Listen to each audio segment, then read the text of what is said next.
Alright, gang. Marvel crew. We're back August 20th. Thanks for sticking with me through the month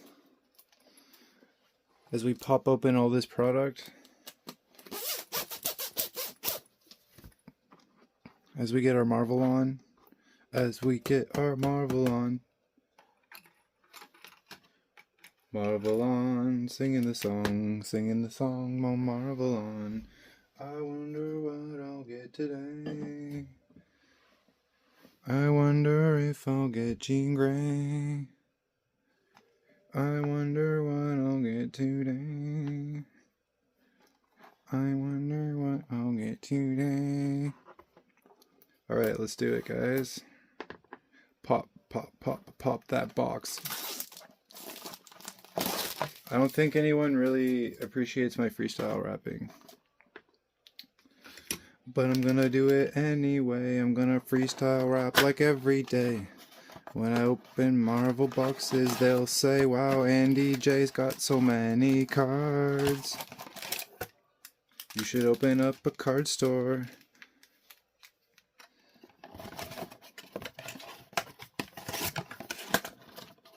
Believe it or not, card shops are kind of hard to run because you gotta pay people to watch and sell product, and then sometimes if the product's not selling, you're paying people to watch product not sell. Alright, the math isn't really mathing. So that's when you really gotta try to hire people who know about the hobby. Hey, maybe I could get a job at a collectible card shop. That's not a terrible idea. I will apply, I will apply. I'm not going to apply, but I will consider applying. Alright, Spider-Punk. Fairly certain I have this Ray Wave. I don't remember. I seem to remember seeing him though, in Ray Wave form. Okay, pack one. Let's do it, guys. I want to try to keep these at 10 minutes. 10 minutes per day. 10 minutes is like about as long as I want of your time as I want to take just opening cards. Blink. Zemo. Oh yeah. Zemo. I'll just show you guys right now. There it is. Boom. I got this on eBay. I'm gonna put a Zemo behind it to like fill in the art. I just want to do it gently, and I'm gonna do it.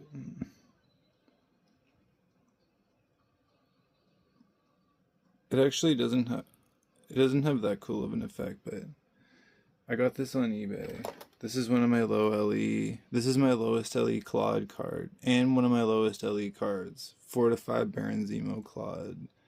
It's nice. It's cool. It's cool in real life. It's got these like claws into it. And you can kind of see through it. See the Marvelverse behind the claw.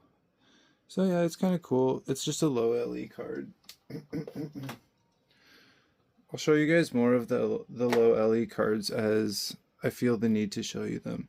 Cool. Iron Man on the refractor. This is actually a cool card. Like in and of itself, if I wasn't opening Marvel and I just had this card by itself, didn't know anything else about any of them, that would be cool. Because it's like good, it's a good art. It's just like a well-made card. No beef with that one.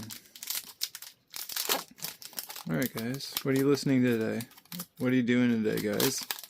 Tell me in the comments what you're up to. I got about 20 or 30 viewers, but I don't know any of you. I don't know what you do. Do you guys open cards? Do you collect? Do you just watch? Are you guys lurkers? Drop a comment if you like Rogue. And we got, ooh, a numbered Goblin Queen to 99. Dirty. Dirty. Let's get her sleeved up. Let's look at that before I put the top loader on. Cool, that's definitely a hit. Number 36 of 99. Goblin Queen on the green Ray Wave. I got no beef when I get a hit. It's kind of what I do here on channel Andy J. Just trying to get hits, basically. Trying to generate some viewership, trying to entertain you, and keep myself busy for 10 minutes a day. And I'm learning about editing more. I've always been into cinematography and film, but actually producing stuff with any type of consistency requires a little bit of dedication and requires a little bit of know-how. Alright, White Tiger on the future. And I've done other monthly challenges before in the past. Like, I don't know if you guys have ever heard of the challenge. It's called InkTober. I did an InkTober a couple of years. I think I did 2 or 3 of the years. I don't know where I kept it, but I have an old InkTober sketchbook here. I'll show you guys some of my work sometime. This is all 1 sketch per day based on a word prompt. This one was called Bulky. It's a donkey floating away in the distance. This is from 2019. This was called Radio. Some b-boys on a kind of like a forced perspective dance square. It's like a dwarf warrior. Oh, this was one of my favorite pieces. This was called Rodent.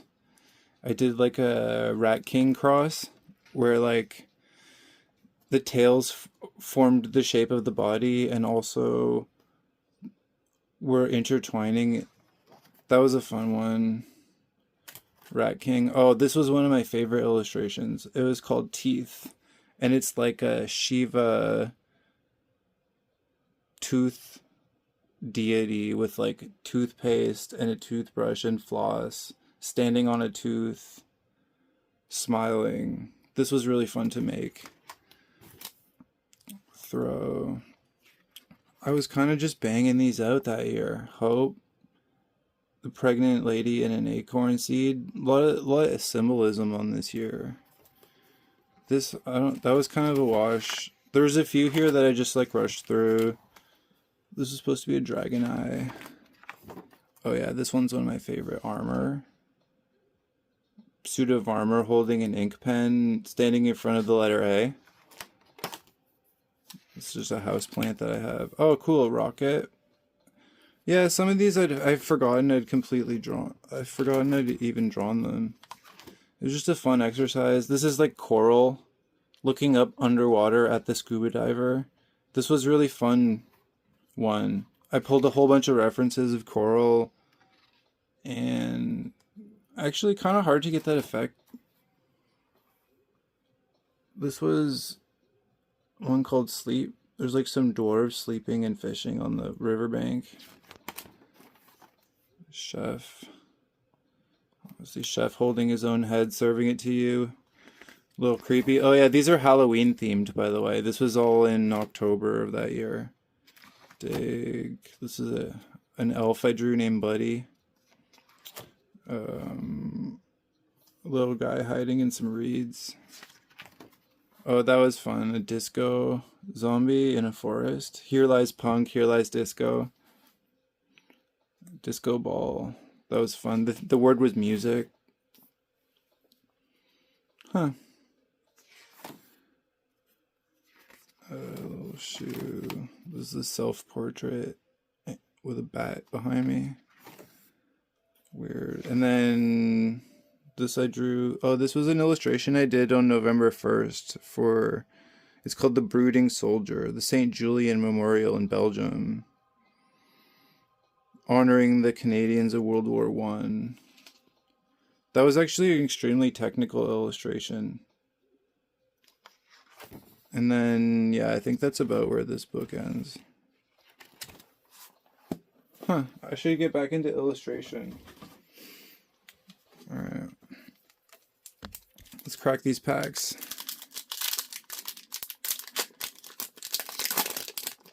Honestly, there's no money in it. Now that AI is taking over everything, like the mental labor it takes to create an image from scratch, just compared to what you could do prompting it with AI, is just like not even really worth it, sort of. I mean, unless you love art and you really want to make art, you might as well use AI to help you out. It's like initially during the whole Black Hat Ray wave, she's been selling really well in the aftermarket, believe it or not.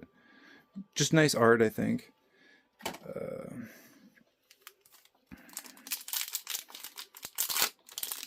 But yeah, I mean, there's still lots of money to be made in the traditional arts if you're plugged into those streams like Miyazaki films. If you're like a traditional animator, or if you're like an illustrator for comics, there's still work. If you're good, really good, like obviously illustrators are still working, producing stuff like this. Groot on the refractor. It's good to see, but there's limited amount of work for each of the artists, right? I think there was 30 or so, or 15 or 20 or 30 artist signatures in this year's set. So there's a good amount of artists who work like full time on stuff like this, and they're really talented. Like I can't compete with this. This guy's at the top of his game. Like I just can't compete with that. This is some of the nicest art I've ever even seen on a card. So yeah, unless you're ready to bring your A game and compete with those guys, you should really study art history if you're gonna learn to produce art, because there's such a volume of art history and theory spanning well before AI was ever even a thing. Just this is all new. AI is new to the art world, and it's very divisive because people are rightly against it, because what AI will do is it will like scan this whole Beyond set, and then it'll spit out like a facsimile of it, an approximation of it, and like details will be changed, and then whoever prompted that will be like, oh look, I just created this Beyond subset or whatever, and meanwhile like they did nothing, literally did nothing. So I understand both sides of the argument, but AI is not going to be able to produce this level of work consistently and cleanly and bring it to market. Like there's still an element of humanity to this, and this is part of the reason why I like opening Marvel, because it's rooted in deep lore, and there's a lot of deep lore and history in Marvel, right? So we can have commonalities behind the characters as we discover them and open them. Like everybody knows who Venom is, but if you try to create lore out of nowhere, this is why movies tend to flop. Like movies like The Electric State, where they're just like creating a Peanut Man robot that has no context in history. You're going too deep into lore that people just don't know and have never been told. Whereas with like Lord of the Rings, Marvel, Star Wars, etc., you have all of this rich lore to draw from. And if you're going to stay within the canon of those universes, you can appease the fan base. But if you're just going to like randomly spit out junk, AI slob is what they're calling it, then yeah, you're risking isolating your fan base, and not only that, not even making any money or producing a worthwhile product. So I feel like there's always going to be a place for humans in the art world and in the production world for stuff like this. But that landscape is changing, so it's good to be aware of it, and it's good to do stuff like this too, to just get back to your roots. And now I have this sick collection of like physical Marvel art in my library that I can reference if I want to start getting into illustration again. Like all of these are really good references. You pick it up, you can kind of get the form, see how they're doing character, portrait direction, shading, you can really learn a lot from studying the artist style. Something I had intended on doing and going back after everything's open. I want to go and through open everything, check it out. But all right, a little bit of theory, a little bit of art history today, a little bit of Marvel every day this month. So tune in, and tomorrow I have another value box, and then towards the end of the month I'm opening these hobby boxes. And I think I have a couple more megas back there. But all right, peace out, dudes. See ya.